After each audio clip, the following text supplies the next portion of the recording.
గాలి నీరు తిండి తిప్పల్లాగే నిద్ర అనేది మనకు ప్రాణావసరం. నిద్ర తగ్గితే చాలినంత నిద్ర లేకపోతే ఆ ప్రభావం మన శరీరంపై చాలా తీవ్రంగా ఉంటుంది. ఇవాళ మనలో చాలా మందికి కంటి నిండా నిద్ర కరువవుతుంది. ఫలితంగా నిద్రలేమి సమస్యగా మారుతోంది. చాలినంత నిద్ర లేకపోతే మన శరీరం చిక్కిపోతుంది. శారీరకంగా మానసికంగా అనేక రుగ్మతలు మొదలవుతాయి. కారణాలు ఏవైనా కావచ్చు, కానీ ఇవాళ మనలో చాలా మందికి నిద్రలేమి అన్నది ఒక శాపంగా మారుతోంది. నిద్ర లేక నిద్ర రాక స్లీపింగ్ పిల్స్కి అలవాటు పడుతున్నారు చాలామంది. ఈ నేపథ్యంలో సుఖనిద్ర కోసం ఏం చేయాలో ఇప్పుడు తెలుసుకుందాం.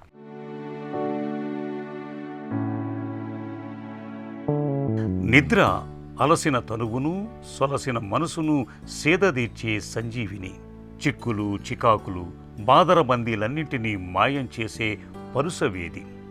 రోజంతా శ్రమించి అలసిన శరీరాన్ని సొలసిన తనువును తిరిగి పునరుత్తేజం చేయటంలో నిద్రను మించిన ఔషధం మరొకటి లేదు. సాధారణంగా మనకు రోజుకు 6 నుంచి 8 గంటల నిద్ర కావాలి. అయితే నిద్ర అవసరం అనేది మనిషికి మారుతూ ఉంటుంది. నిద్ర తగ్గితే చాలినంత నిద్ర లేకపోతే దాని తాలూకు ప్రభావం మన శరీరంపై తక్షణమే కనిపిస్తుంది. నిద్ర పట్టకపోవటానికి, చాలినంత నిద్ర లేకపోవటానికి గజిబిజి జీవనశైలి, గాడి తప్పిన ఆహారపు అలవాట్లు మొదలుకొని శృతిమించిన దురలవాట్లు, తలకు మించిన ఒత్తిళ్లు, ఆందోళనలు, ఇలా చాలా కారణాలే కనిపిస్తాయి. నిద్ర చాలనప్పుడు చిరాకు, కోపం, డిప్రెషన్ వంటి మానసిక రుగ్మతలతో పాటు రక్తపోటు, షుగర్, స్థూలకాయం వంటి సమస్యలు ఎదురవుతాయని అనేక పరిశోధనలు, అధ్యయనాల్లో ఇప్పటికే వెల్లడైంది. నిద్ర చాలకపోవటం, నిద్ర ఏమాత్రం పట్టకపోవటం, ఈ లక్షణాలు వారంలో 4-5 రోజులు కొనసాగుతున్నప్పుడు ఆలస్యం చేయకుండా డాక్టర్ని సంప్రదించాలి. తగిన పరీక్షలు చేయించుకోవాలి. చక్కటి నిద్రా పద్ధతులు పాటించి అవి ఫలితం ఇవ్వకపోతేనే చికిత్స వైపు వెళ్ళాలి.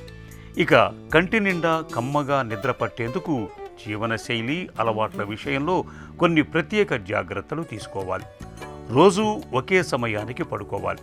పడక మీదకి చేరటానికి ముందు స్నానం చేయటం, పుస్తకం చదవటం, సంగీతం వినటం వంటివి చేస్తే శరీరం త్వరగా నిద్రకు సన్నద్ధమవుతుంది. కడుపు నిండుగా తిన్నప్పుడు, ఆకలిగా ఉన్నప్పుడు వెంటనే నిద్రకు ఉపక్రమించకూడదు. రాత్రిపూట నిద్రపోవటానికి ముందుగా కాఫీ, టీలు, పొగ, మద్యం వంటి వాటికి దూరంగా ఉండాలి. పడక గది చల్లగా ప్రశాంతంగా ఉండేలా చూసుకోవాలి. ఎక్కువ వెలుగునిచ్చే లైట్లు ఆర్పేయాలి. రోజు క్రమం తప్పకుండా వ్యాయామం చేస్తే త్వరగా నిద్ర పట్టడానికే కాదు, గాఢ నిద్రకు దోహదం చేస్తుంది. ఇలా అన్ని రకాలుగా తగిన జాగ్రత్తలు తీసుకుంటే నిద్ర రాకపోవటం అనే సమస్య